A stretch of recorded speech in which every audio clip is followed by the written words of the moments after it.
There are 3 emails that mention Donald Trump specifically. Jeffrey Epstein, according to this email that we reviewed, emails Ghislaine Maxwell and says, "I want you to realize that that dog that hasn't barked is Trump." There's a name that's redacted, which the committee says is a victim of Jeffrey Epstein's. And that redacted spent hours at my house with him. Breaking news, CNN has learned there will be a meeting today inside the White House as aides try to manage a potential House vote on the release of the Epstein files. This comes, of course, just hours after Democrats on the Oversight Committee released emails from Jeffrey Epstein himself mentioning Donald Trump by name multiple times. All of this doesn't sound like the behavior of an innocent person, does it? It sounds more like damage control. I mean, at this point, he might need to begin demolishing the West Wing to create a big enough distraction to deflect from this. I mean, honestly, he'd be as well grabbing his belongings while he's at it, because man, is this bad. Trump. But given your interest in transparency, Caroline, why are White House officials then meeting with Representative Boebert in an effort to try and get her to not sign this petition calling for the release of the files? Doesn't it show transparency that members of the Trump administration are willing to brief members of Congress whenever they please? Doesn't that show our level of transparency? Doesn't that show the level of transparency when we are willing to sit down with members of Congress and address their concerns? That's a defining factor of transparency. Having discussions with members of Congress about various issues, and I'm not going to detail conversations that took place in the Situation Room in the press briefing room.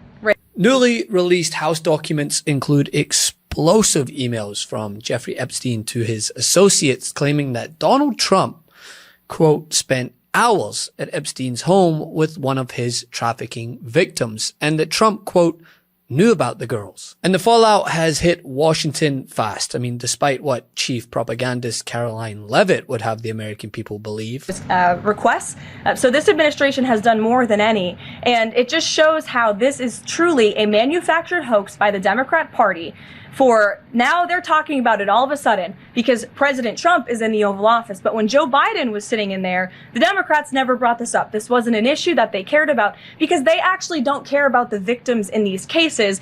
They care about trying to score political points against President Trump, as we have, of course, seen with this government shutdown. According to CNN, the Trump administration acted fast and convened an emergency White House meeting with senior officials and Republican lawmakers to try and figure out how to stop the House effort to force a full public release of the Epstein files. Several aides described the meeting as, quote, tense, frantic, and unified only by panic. Well, the House is releasing these files, but it's not everything that the federal government has. Dana, there's additional files still held by the Justice Department that some Republicans on Capitol Hill are in support of releasing. And so that is causing a political response inside the White House right now, where there is a meeting planned, or was a meeting planned today, about the House effort to try and force a vote to get the Justice Department, the Trump administration, to release the rest of the FBI files, the Justice Department files, everything from years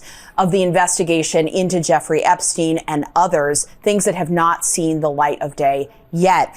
What one source tells me, we have multiple sources confirming that this meeting is happening, but what one source tells me is that this meeting was planning to include some key figures from the Justice Department, the FBI Director Kash Patel, the Attorney General Pam Bondi, the Deputy Attorney General Todd Blanche, and then one of those Republicans in support of transparency, Republican Representative Lauren Boebert of Colorado. So what might happen at this meeting if Boebert could be swayed in a different direction on wanting transparency here? That is all something that is going to be at issue, and that the White House is clearly concerned about, having discussions about it. On top of that, Dana, another thing to remember here is that the Justice Department has tried many different ways to distract from releasing the full Justice Department files. They tried to get grand jury records out there. Blanche talked to Ghislaine Maxwell, a co-conspirator in Florida.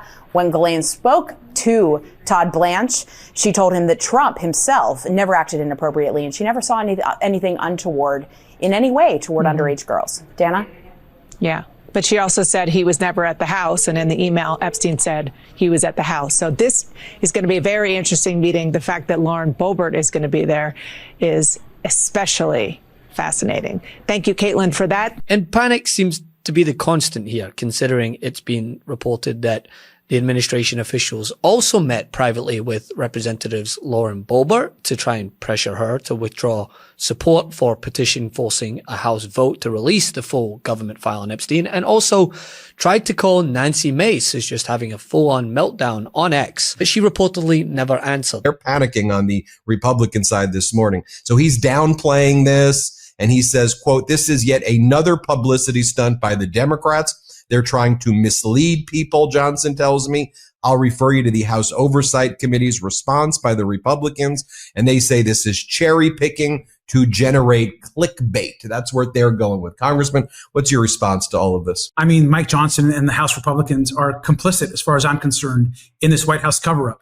Look, I think it's interesting that both Mike Johnson and Trump's press secretary, Karen Leavitt, they basically responded the same way.